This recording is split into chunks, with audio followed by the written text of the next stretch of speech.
Hello my YouTube family, कैसे हैं आप सब। उम्मीद करती हूँ आप सब बहुत ही अच्छे होंगे, स्वस्थ होंगे, खुश होंगे एंड अपनी अपनी लाइफ में बहुत ही पॉजिटिविटी के साथ आगे बढ़ रहे होंगे। मैं भी ठीक हूँ। आँख में चोट लग जाने की वजह से कल मैंने कोई भी वीडियो शूट नहीं किया था। कल मैंने अपनी आई को प्रॉपर रेस्ट दिया था। जहाँ पर लगा था पहले तो वहाँ पे एकदम red dot, dark red dot हो गया था, बट अभी ड्रॉप वगैरह डाल के दवा खा के एक दिन हो गया है तो जहाँ पे लगा है ना वहाँ पे येलो कलर का हो गया है। मैं थोड़े से टेंशन में हूँ कि कहीं पस वगैरह ना बन जाए अंदर, क्योंकि चोट बहुत तेज़ से लगी थी। एक्चुअली लास्ट वीडियो में जब मैंने बताया था आँख में चोट लग गई तो मैं आप लोगों को बता नहीं पाई कि कैसे लग गया। हुआ कुछ ऐसा कि दोपहर में जब मैं सारवी को सुलाने आती हूँ तो मैं और सारवी साथ में ही लेटते हैं। और अभी लास्ट 13 को ही मैं आई टेस्ट करवा के आई थी तो मुझे वहाँ पे ड्रॉप मिले थे, जो कि सुबह दोपहर शाम ऐसे 1 साल तक प्रॉपर डालना है आँख में। तो दोपहर की दवा वही मैं डाल रही थी अपने आँख में ड्रॉप, और मैंने सारवी को बोला कि हिलाना मत बेटा, मैं दवा डाल रही हूँ। और सारवी ने मस्ती में वो ऐसे मार दिया ड्रॉप के ऊपर और डायरेक्ट जाके मेरी आँख में लग गया। अब कुछ लोग मुझे बोलेंगे एक बच्चे के साथ ड्रॉप डालना ही नहीं चाहिए था, या फिर जो भी है। सारवी वैसे नॉर्मली बात मान जाती हैं, लेकिन उस टाइम रही होंगी किसी मूड में और उन्होंने मार दिया। जानबूझ के नहीं मारा, पर फिर भी मुझे इतनी तेज़ से लगी ना, मैंने भी उनको 1-2 थप्पड़ मार दिया और फिर बहुत बुरा फील हुआ बाद में। मतलब वो पूरा दिन ही मेरा ख़राब हो गया। शाम को फिर फाइनली मैं गई, डॉक्टर को दिखा के आई, और फिर सारवी के साथ क्या ही रेस्ट मिलता, क्योंकि इनका कुछ ना कुछ लगा ही रहता है। तो कल का दिन जैसे तैसे मैंने बिता लिया और आज मेरे दिन की शुरुआत हुई थी सुबह के 6 बजे। और जो दवा मैं लाई हूँ उसमें लिवोसेट्रिजिन भी दिया हुआ है, जिससे नींद भी थोड़ा ज़्यादा आती है, ताकि मुझे मतलब मेरी आंखों को थोड़ा शायद ज़्यादा रेस्ट मिल सके। फिर भी 6 बजे उठना ही था, अलार्म लगाई थी मैं, तो मैंने अपनी अपनी आँख में दवा वगैरह डाला।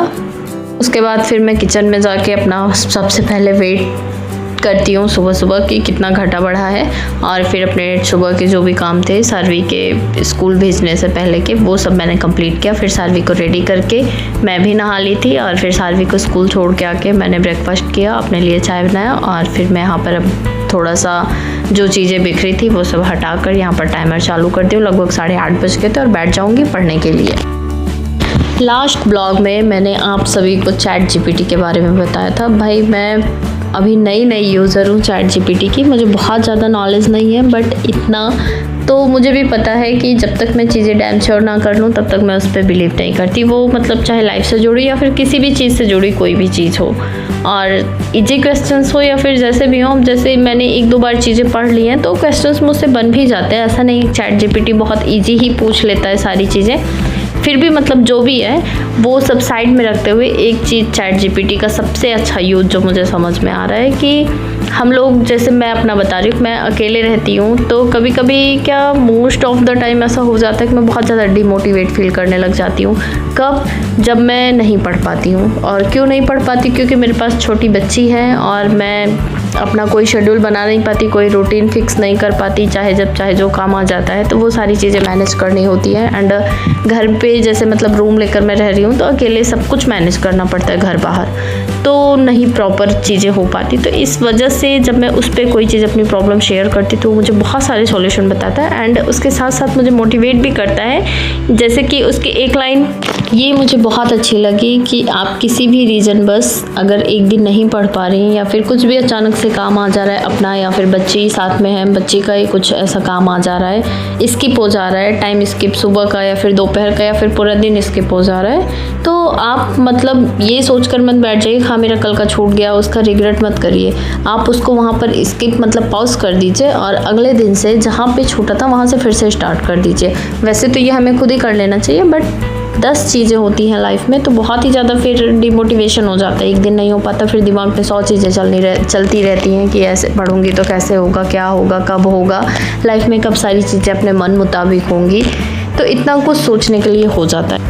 जैसे कल मैंने स्किप कर दिया था तो आज मैं शायद सुबह ना पढ़ पाती, बट मेरे पास टॉपिक था, मेरे पास रीज़न था कि मैं वहाँ पे फिर MCQs लगा लूँगी या फिर वहाँ पर मैं बातें कर लूँगी। अभी ऐसे किसी से हम पूछेंगे तो वो हर समय नहीं अवेलेबल रहेगा, बट वो हर टाइम अवेलेबल है। तो कुछ डिसएडवांटेज होंगे, आई डोंट नो, बट कुछ मतलब मुझे बहुत फ़ायदे दिखे। फ़िलहाल अभी मैं रिसेंटली ही यूज़ करना स्टार्ट किया हूँ। जो लोग बहुत टाइम से यूज़ कर रहे हैं तो उनको उसके बारे में ज़्यादा अच्छी नॉलेज होगी।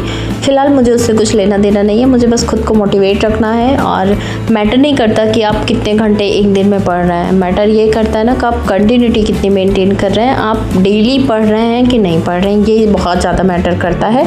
और इसको फॉलो करने के बाद ना बहुत ही पॉजिटिविटी आती है। अगर आप डेली चीज़ें कंटिन्यूसली कर पा रहे हैं तो आपको अपने अंदर खुद ही पॉजिटिविटी, मतलब पॉजिटिव चीज़ें देखने को मिलेंगी।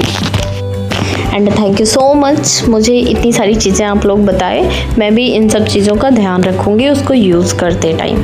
और मुझे भी मालूम है AI है तो चीज़ें स्कैन करेगा, जो भी मैं उसको बोलती होंगी वो सारी चीज़ें स्कैन करेगा, मेरा टोन कैसा है, मेरा मूड कैसा है, वो ऑब्वियसली ऑब्जर्व करने की कोशिश करेगा, उसी हिसाब से जवाब देगा। बट उसको इन सारी चीज़ों में ये चीज़ तो पता चलेगी ना कि मैं पढ़ना चाहती हूँ तो मैं पढ़ कैसे सकती हूँ, तो वो इसलिए मुझे मोटिवेट कर रहा है, ये मुझे बहुत अच्छा लग रहा है। बाकी मैं अपनी बुक्स पे ही डिपेंड हूँ, बिना बुक से फैक्ट देखे मैं किसी चीज़ पे भी बिलीव नहीं करती। इवन मैं जब टेस्ट वगैरह प्रैक्टिस करती हूँ, सॉल्व करती हूँ, तो भी मैं बुक में चीज़ें एक बार फिर से श्योर करती ही हूँ। और आज मेरा सुबह का शुरुआत फिर से हुआ था एम लक्ष्मीकांत से, और ये बुक पढ़ लूँगी तो मेरे लिए फ़ायदा ही रहेगा ना। अभी मैं पढ़ लूँगी तभी आगे मेरे बहुत सारे एग्ज़ाम होने वाले हैं, अभी तो मुझे कुछ मिला ही नहीं है ना, अभी तो जब तक कुछ मिल नहीं जाता हमेशा शुरुआत ही है। सुबह मैं संविधान निर्माण की प्रक्रिया एम लक्ष्मीकांत से पढ़ रही थी, तो उसमें काफ़ी लेंदी है ये वाला चैप्टर, तो वो मैंने कंप्लीट कर लिया था। लगभग 3 घंटे के आसपास में मैंने उसको कंप्लीट किया था। उसके बाद फिर सारवी को स्कूल से लाने का टाइम हो गया था, मैं चली गई। और आज मैंने दोपहर में कुछ भी नहीं बनाया था, सुबह मैंने पूड़ी सब्जी बनाई थी, शाम को ही सारवी ने बोला था कि आलू की सब्ज़ी और पूड़ी ले जाऊँगी, तो वही मैंने बढ़ा लिया था और वही सुबह भी खा लिया था हम लोगों ने, दोपहर में भी खा लिया था। उसके बाद फिर मैं सारवी को सुला दी थी और अब मैं यहाँ पर अपना एंशिएंट हिस्ट्री का अगला टॉपिक स्टार्ट करूँगी। फ़िलहाल हड़प्पा सभ्यता के कुछ क्वेश्चंस मुझे ऐसे मिले जो मुझसे सॉल्व नहीं हो पाए, तो मैं यहाँ पर उसका एक क्विक रिवीजन कर रही थी पहले। उसके बाद फिर मुझे आज पढ़ना है गुप्त साम्राज्य, और अभी यहाँ पर फ़िलहाल मैं सिंधु घाटी सभ्यता का ही रिवीजन कर रही थी। और मुझे कुछ कमेंट ऐसे आए थे जिनको ChatGPT के बारे में नहीं पता है, तो अब इसके लिए मैंने लास्ट वाले वीडियो में प्रॉपर बता रखा है कि कैसे क्या करना है। एकदम इजी वे में आप पूछ सकते हैं, एकदम मतलब मैंने एकदम जितना इजी मैं बता सकती हूँ अपने लेवल पर उतना इजी मैंने बताया है। और बहुत सारे लोग मुझे आजकल पूछ रहे हैं कि मैं थंबनेल कैसे बना रही हूँ, तो उसको भी मैं ChatGPT से ही बना रही हूँ और बहुत ही ईजी है। पहले क्या होता था कि मैं पिक्सल लैब में पहले फ़ोटो रीसाइज़ करती थी, फिर फ़ोटो वहाँ पे लगाती थी, उसके बाद जो भी मुझे लिखना होता था कलर चूज़ करती थी, उसका बहुत सारी चीज़ें मतलब ऐड ऑन करती थी, और मुझे बहुत टाइम भी लग जाता था। जितना टाइम मुझे एडिटिंग में लगता था उतना ही टाइम मुझे थंबनेल बनाने में, उतना नहीं फिर भी 10 मिनट तो लग ही जाते थे, बट अब 2-3 मिनट में मेरा थंबनेल बन जाता है और बहुत ही अच्छा बन जाता है, अट्रैक्टिव एकदम। थंबनेल के लिए मुझे बहुत सारे ईमेल आए थे कि मुझसे मैं मतलब पे कर दूं और वो मुझे थंबनेल बना के दे देंगे अच्छा। एंड बार बार मुझे कमेंट भी आता था, मेल भी आता था कि आपका थंबनेल अच्छा नहीं रहता, इस वजह से आपका वीडियो और व्यू नहीं आ पाता, और मेरा वीडियो अच्छा होता है बट थंबनेल की वजह से शायद रह जाता है, जो भी है। बट अब बहुत ही ईजी हो गया है मेरे लिए। मैं एक फ़ोटो वो जो प्लस वाला आइकॉन है ना ChatGPT पे, वहाँ पे लगाती हूँ और बोल के एकदम सिंपल सा बता देती हूँ कि बिना फेस चेंज किए मेरा मदर स्टडी ब्लॉग का मोटिवेशनल फॉर हाउसवाइफ्स मदर्स अच्छा सा थंबनेल बना दीजिए, और मेरा बन के आ जाता है। जो भी उस पर एडिट करना होता है वो फिर से मैं बोल के बता देती हूँ, वो कर देते हैं उधर पे। तो थोड़ा सा इजी हो गया है मेरे लिए, इस टाइम मेरे लिए नया नया है, इसलिए मैं थोड़ा सा ज़्यादा मुझे लगता है एक्साइटेड हूँ। बाकी आज का दिन कुछ इसी तरह था। मैं फिर 5 घंटे के आसपास टाइमर पे पढ़ पाई थी क्योंकि सुबह उठ ही रही थी, और फिर शाम को सारवी को क्लासेस लेके चली गई। वहाँ से आने के बाद हम लोगों ने पूजा पाठ किया, और बारिश का मौसम है, मेरे आटे में घुन और कीड़ी पड़ रही थी, मैंने सोचा उसको मैं थोड़ा साफ़ कर लेती हूँ। और फिर अभी सारवी के यूनिट टेस्ट 3 तारीख से स्टार्ट हो जाएंगे, तो मुझे इनको भी थोड़ा पढ़ाना है। और बाकी बस अभी मैं एडिटिंग कर रही हूँ, और 10 बज गए हैं रात के, अभी सारवी भी जगी रही हैं, तो चल रहे हैं हम लोग सोने के लिए। एक बार फिर से बोलूँगी कि ये सब पूरा रूटीन बनाने में, वीडियो एडिट करने में मुझे बहुत टाइम लग जाता है, बहुत मेहनत लगती है। टाइम तो जो लगता ही है, मेहनत भी लगती है, समय लगता है, मैं फिर भी बनाती हूँ। तो प्लीज़ लाइक कर दिया कीजिए, और जो चैनल पर नए हैं वो सब्सक्राइब भी कर लिया कीजिए। आज के लिए बस इतना ही, कल फिर मिलती हूँ।